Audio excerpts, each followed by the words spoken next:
great earthquakes shall be in divers places, and famines, and pestilences, and fearful sights, and great signs shall there be from heaven.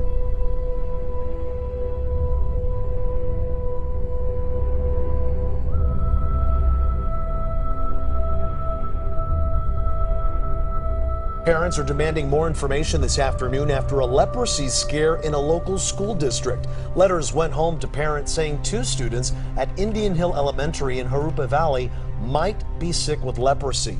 KCAL 9's Serene Branson reports. It concerns me considering I have a little daycare going on and the kids that I watch go to the same school. Parents like Denise Blankenship nervously let their children return to class at Indian Hills Elementary School after learning of 2 unconfirmed cases of leprosy. I hear that you don't know for like a year or 2 down the road if you have it or not. Adolf Flores brought his grandchildren with face masks and noticed many parents kept their kids home. But normally this place would be packed with kids. But public health officials say there's no need. Leprosy or Hansen's disease, very difficult for transmission to others. Barbara Cole is the head of disease control with Riverside. She's leading the county's investigation. It's a bacteria, it causes an infection in the body. It's now easily treated with antibiotics. It could take several weeks to get test results back. Officials won't say if the children are related or what class they're in. The school sent this letter home to parents Friday out of what they called an abundance of caution. 2 students who were initially told by their doctor that they were diagnosed with leprosy. This is unconfirmed because leprosy requires a significant diagnosis. They decontaminated the classrooms and the students in question are not in school. But as public health, we've not recommended any precautions at the school because we don't feel there's a risk. County health officials say they're planning a community meeting after school tomorrow. In Jurupa Valley, Serene Branson, KCAL 9 News.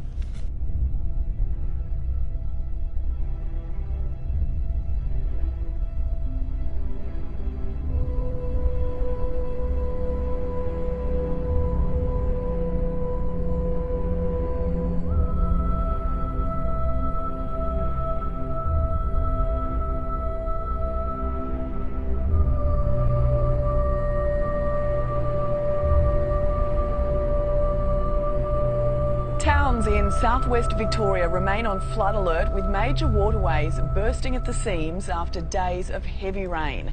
Let's go live to our reporter Melanie Slade for the latest details. Melanie, it's been a sleepless night for some of these residents. Yes, Jade, it certainly has been. A major flood warning remains in place for Casterton, a town in Victoria's west. Overnight, the Glenelg River burst its banks. It peaked around 4:30 this morning at 6.1 metres and several properties have been inundated. It was a sleepless night for SES crews, CFA crews and also police. They were monitoring the situation carefully. A driver of a milk tanker had to be rescued at about 1:30 this morning and a family also had to be evacuated. Since midnight on Friday, the SES have responded to around 220 calls for help, but that figure is expected to rise as crews log their tasks from overnight.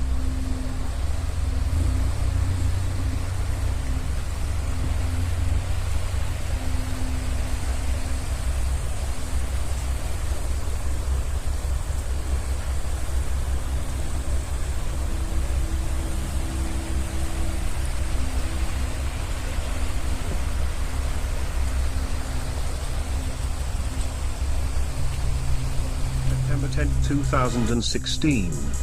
A large, deep earthquake with a magnitude of 6.0 jolted northern Peru. The depth of the quake was 114 kilometers. Just moments after the full force of the earthquake struck, dust could be seen rising above the city of Bukoba in Tanzania. No way. People were then left to pick through the wreckage of their homes. Many buildings have been destroyed, others rendered uninhabitable, and the community here is in shock at what has happened. I felt a big quake when I was on the road. We had to run. We thought it was thunder. I felt the house shaking. I found that the children had already fled and I stood there where the wall had collapsed. I entered the door and the wall fell on me and hit me on the head and arm. I have nowhere to sleep. Several hundred people have been injured. Some were treated inside the local hospital, others wherever possible, with the priority on giving help to those most in need.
Stains from the International Red Cross about Pyongyang's rare request and the dire situation on the ground inside North Korea.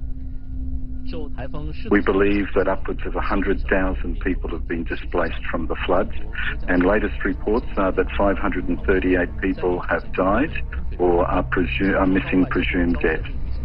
And how unusual is it for North Korea to give this public appeal for aid and for help? Well, it's important that the needs of the people are responded to, and certainly the authorities have mobilised their resources to do that. We saw evidence of that last week. Thousands of people on the roads, repairing roads and making the best they can to try and support people who've been affected. And recently the government here in Pyongyang has announced other measures to try and support people, mobilising, I'm told today, 200,000 people to try and provide support for the people affected by the floods. And of course the international community has its role to play in that and provide support and encouragement, particularly humanitarian support for the people that have been swept up in this terrible flood disaster. And in concrete terms, what kind of humanitarian support is needed in the disaster zone in North Korea, especially when time is of the essence before winter sets in? Winter's the big factor that's driving things, because people now are living in very desperate situations. Their homes have been destroyed. In the communities we visited, we saw that the floodwaters were both high and very fast moving, and accordingly their houses have been basically washed away and destroyed. People have lost everything. They've lost all of their belongings, they've lost their kitchen gardens, they've lost their livestock, their chickens, their pigs, they've lost crops, and all of that's going to affect how they live for the next weeks and months ahead. They may have problems with accessing safe drinking water and all the problems that go with that, including the risk of infectious diseases, communicable diseases, and also another big issue that's looming is about food security, people having enough food during the winter and in the months ahead into next year. You're painting this picture of just immense human suffering inside North Korea, and we know that the country has issued this rare public appeal, this international appeal for help. Are you afraid that there could be less help offered to North Korea because of the country's relentless nuclear drive? People help other people, and that's what we need to focus on, is that it's always a matter of humanitarian action and support. The Red Cross and our work is always focused at the humanitarian.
Then shall they deliver you up to be afflicted, and shall kill you, and ye shall be hated of all nations for my name's sake.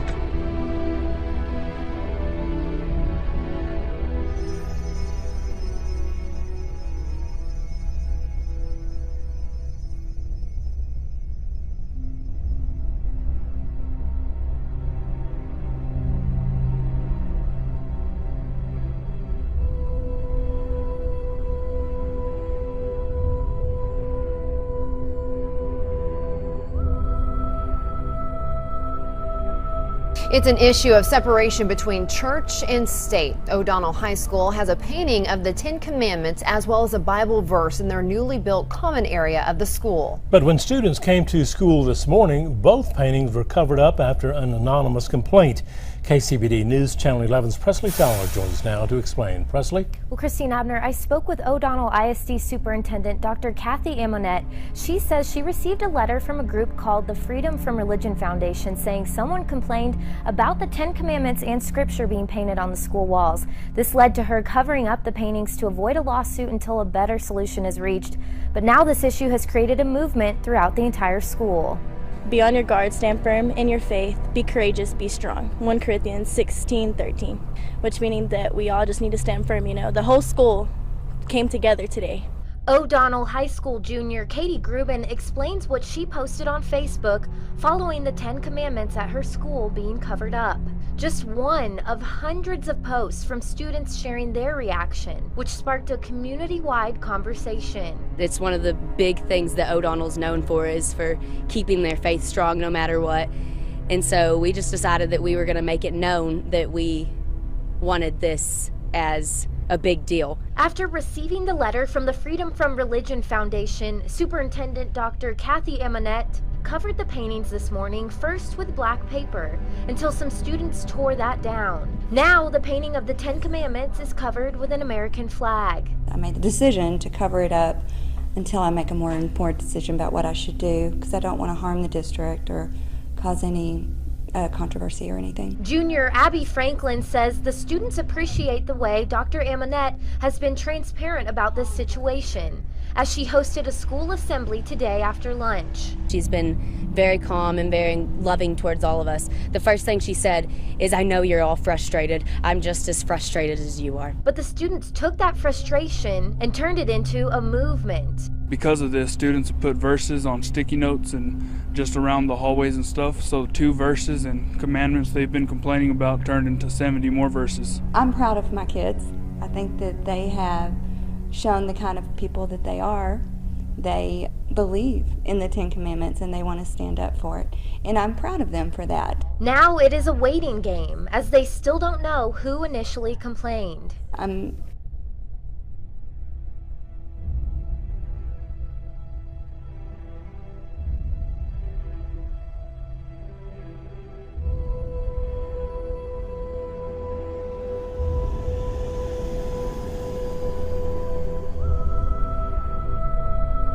And he causeth all, both small and great, rich and poor, free and bond, to receive a mark in their right hand, or in their foreheads, and that no man might buy or sell, save he that had the mark, or the name of the beast, or the number of his name.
There are intense efforts underway tonight here in Washington to stop what some fear is the beginning of the end of a free and open internet. Are those worries legitimate or overreactions?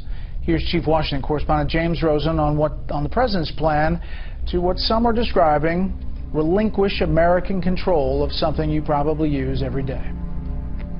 America built the internet, and we shouldn't be giving it away to our enemies. In a new web video, a Senate floor speech and legislation, and now a Judiciary Subcommittee hearing Texas Senator Ted Cruz is taking on as his first public policy issue since losing the GOP nomination, a looming transfer of authority involving the World Wide Web. On October 1st, under a plan in place for 2 decades, the Commerce Department will cease to exercise contractual control over a Los Angeles-based nonprofit called the Internet Corporation for Assigned Names and Numbers, or ICANN, the entity that approves the .coms, .govs, and other internet domain names. Instead, ICANN will be governed by a group of so-called global stakeholders. Republicans claim authoritarian regimes will be able to censor the internet. If this transition goes forward, would the United States government have any greater ability to defend its position than would Russia or China or Iran? The important point to take away from the Government Advisory Committee is that for it to render advice that has any force with the board, it has to be consensus advice, meaning it has to be advice to which no government objects. The United States does not wish to cede any sovereignty that we may have over .mil and .gov. From ICANN's president and CEO, Goran Marby, an impassive Swedish telecom official fairly new to the job, one GOP lawmaker sought assurances about ICANN's physical location. Is ICANN opposed to including requirements in ICANN's bylaws to definitively ensure that ICANN's place of incorporation never changes from California? I think we fairly say that the protection is stronger than the justice bylaws. Democratic Senator Chris Coons of Delaware listed some of those who've written Congress to urge support of the transition. Signed by Microsoft, Amazon, Google, Dell, Facebook, Intel, Cisco, HP, the Internet Association, the Internet Infrastructure Coalition, the Internet Society, the U.S. Chamber of Commerce, articles from former Secretaries of Homeland Security, Chiefs of Staff, ambassadors.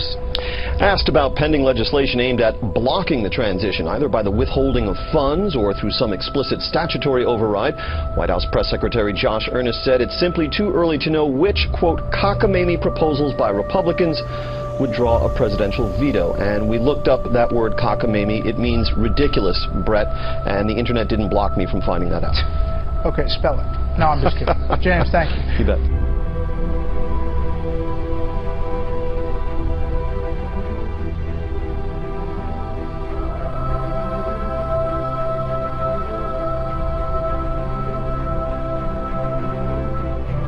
And I will bless them that bless thee, and curse him that curseth thee. And in thee shall all families of the earth be blessed.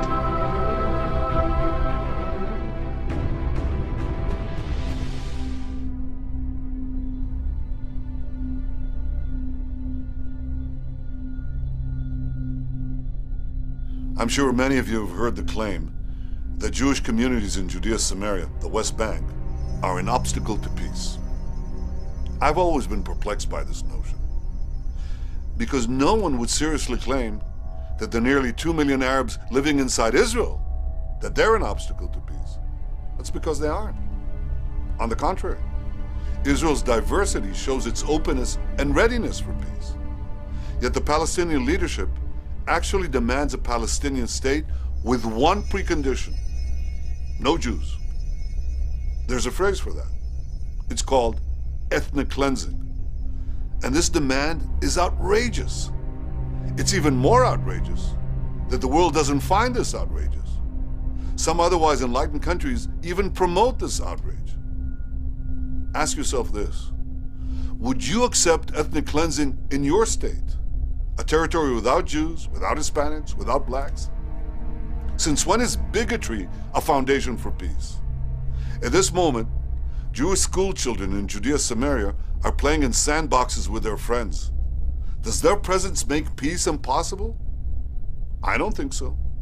I think what makes peace impossible is intolerance of others.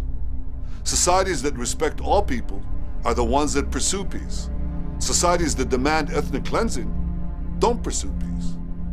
I envision a Middle East where young Arabs and young Jews learn together, work together, live together, side by side, in peace. Our region needs more tolerance, not less.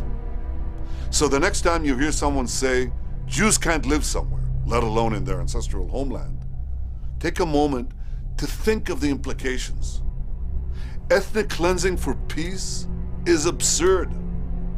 It's about time somebody said it. I just did.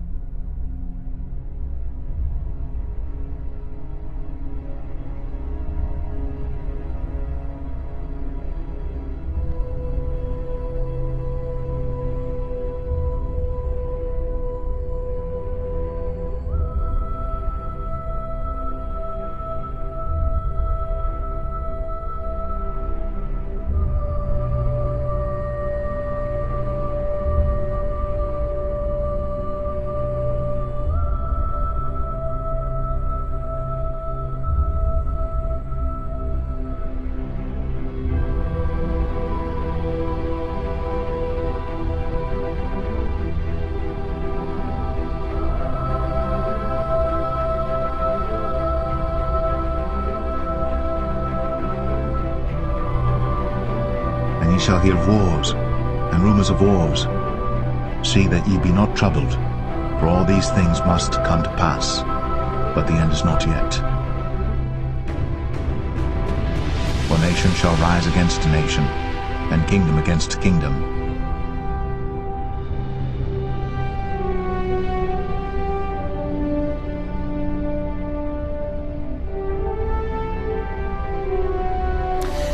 The United States and Russia have agreed to a plan aimed at ending the violence in Syria and beginning a political transition. The U.S. Secretary of State John Kerry said the plan included a 7-day nationwide ceasefire from sunset on Monday.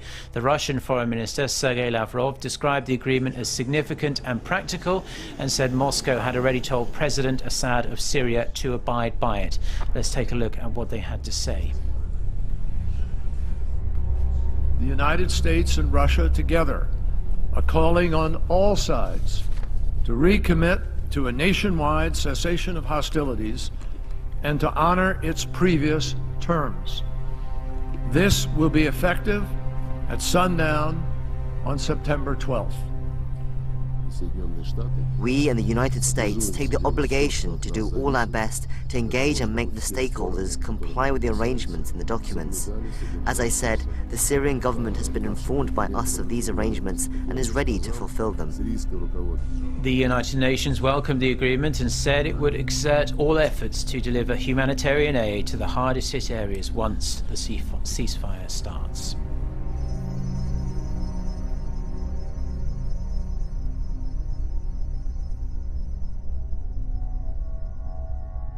And now, more than a third of Saudi airstrikes have hit civilian facilities in Yemen. That's according to a new report by the Yemen Data Project, an independent group of security and human rights experts. A report published by the British newspaper The Guardian, that is, documents the use of Saudi warplanes against residential buildings, markets, schools, mosques, and factories.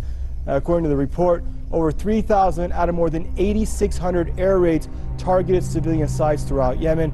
The survey lists 147 Saudi air raids on schools, 26 on universities, 34 on mosques, and 114 on markets. It also shows that one particular school was hit 9 times, while there was a market that was bombed 24 times. Figures contrast the Saudi claims that it does its utmost to minimize civilian casualties.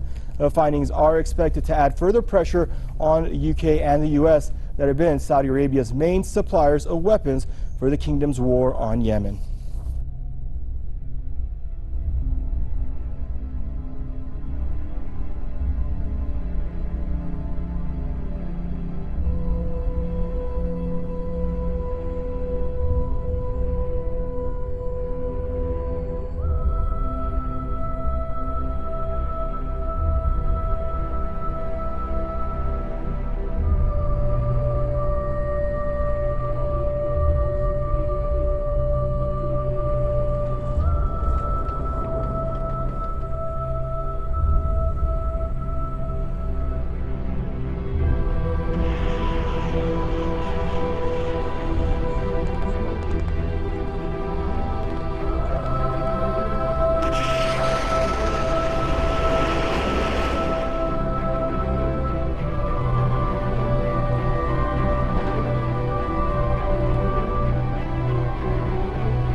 Let no man deceive you by any means, for that day shall not come except there come a falling away first, and that man of sin be revealed, the son of perdition.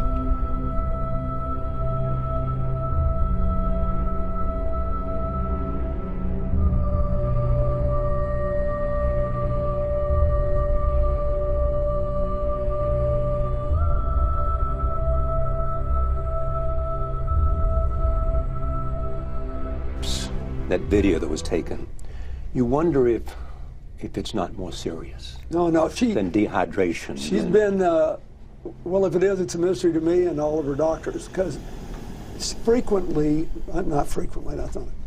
rarely, but on more than one occasion over the last many, many years, the same sort of things happened to her when she just got severely dehydrated.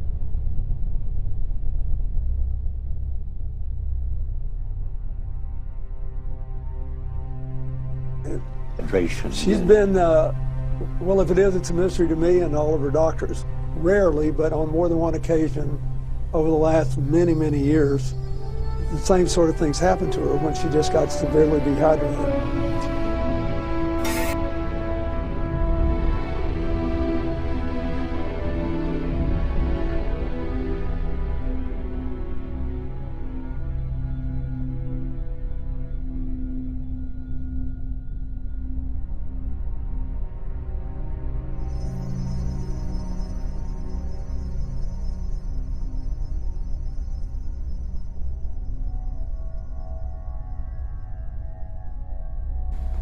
We present a novel real-time facial reenactment method that works with any commodity webcam.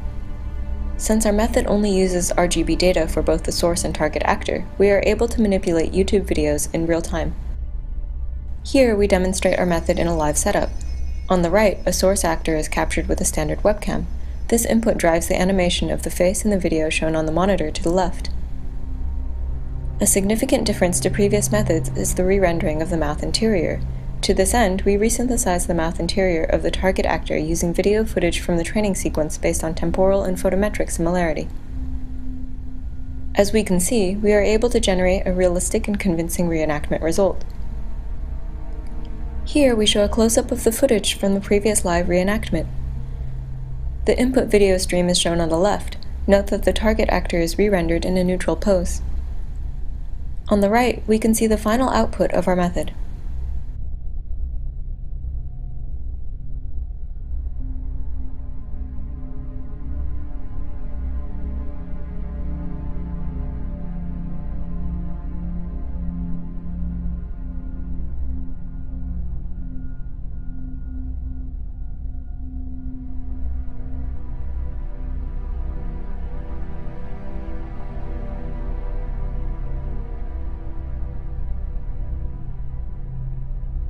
In order to evaluate our approach, we perform a cross-validation based on optical flow. To this end, we retrieve mouth interiors from the first half of the video. The second half is used for evaluation queries. As we can see, our re-rendering error is very low. And because iniquity shall abound, the love of many shall wax cold. Woe unto them that call evil good, and good evil, that put darkness for light, and light for darkness, that put bitter for sweet, and sweet for bitter.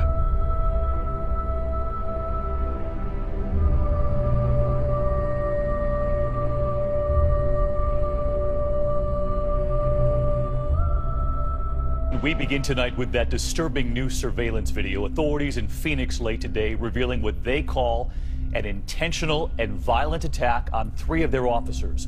You will see the car coming in from the right here, speeding toward the officers who were standing by their cruiser, smashing right into them. One of the officers sent right into the air. All 3 officers were hurt, 2 of them seriously. The driver then gets out of the car and takes aim at one of the officers. Tonight, authorities now questioning the motive, and ABC's Clayton Sandell leading us off.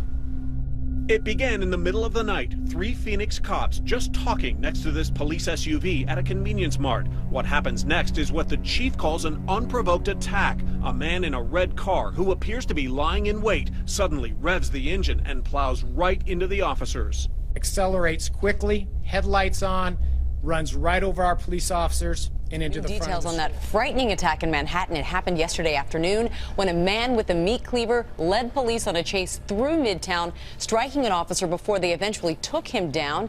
ABC's Gio Benitez is on the scene with more on what happened. Good morning, Gio.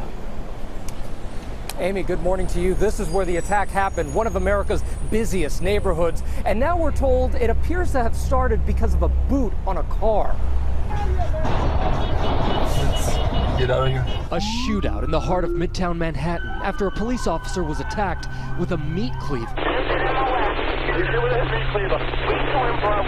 Police say the suspect, Akram Joda, seen here being taken away on a stretcher in this video obtained by WABC, attacked an off-duty detective with an 11-inch cleaver. An anti-police note was found at the scene of a shooting rampage in Philadelphia that left one woman dead and 5 others injured, including 2 police officers. Authorities say 25-year-old Nicholas Glenn walked up to a patrol car and started shooting the female officer inside. Officers nearby heard the shots and chased the suspect, who shot a security guard at a bar, then used a woman as a human shield before shooting her. He then fired into a car, killing a woman inside and critically injuring a man. Before police shot him dead in an alley, police believe Glenn acted alone.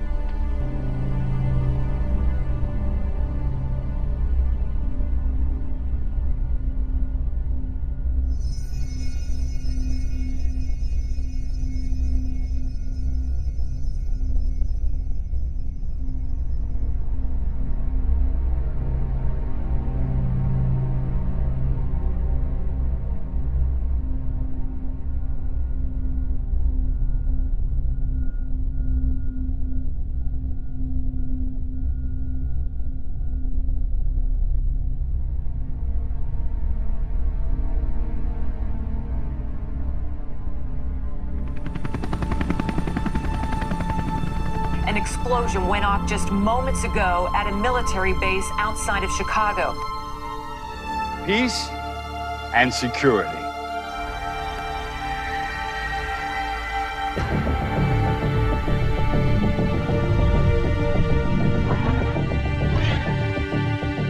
Professor, it says here that the chip could trace the purchases of excessive weaponry and stopping terrorist attacks before they start. Do not get that chip. He who testifies to these things says, yes, I am coming quickly. Amen. Come, Lord Jesus.